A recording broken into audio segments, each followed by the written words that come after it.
బీసీలను అడుగొట్టుకుపోవడానికి చూస్తున్నాడు. అంగీకరిస్తారా లేదా అన్నది రేపు ఎన్నికల తర్వాత తేలుతుంది.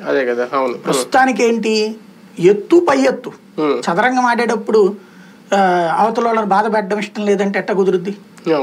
మనల్ని కూడా ఇప్పుడు ఒక పావు మన పావుని ఎరగా వేసి ఇది పోతేనే రాజు కదులుతాడు అక్కడ.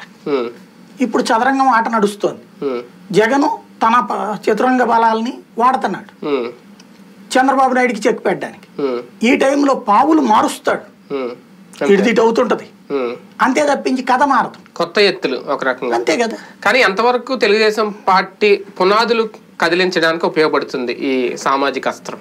ఈ ఎలక్షన్స్ లో తేలిపోతుంది. ఈ ఎలక్షన్ లో కనుక బీసీలంతా లేదు మాకు చంద్రబాబే కరెక్ట్ అని గనక ఆగితే, అంటే వాళ్ళ జీవిత చరిత్రలో ఆంధ్రప్రదేశ్ రాజకీయ చరిత్రలో బీసీలు అనేది వాడుకోబడ్డటువంటి వాళ్లే, లేదంటే కూరలో కరివేపాకులాగా వాడుకోబడినట్టు బ్యాక్వర్డ్ క్యాస్ట్, అంతే, బ్యాక్ వెనక ఉండాల్సిందే వాళ్ళు, అట్లాగే ఉంచారు తప్పించి. వెరీ సింపుల్ లాజిక్ అండి.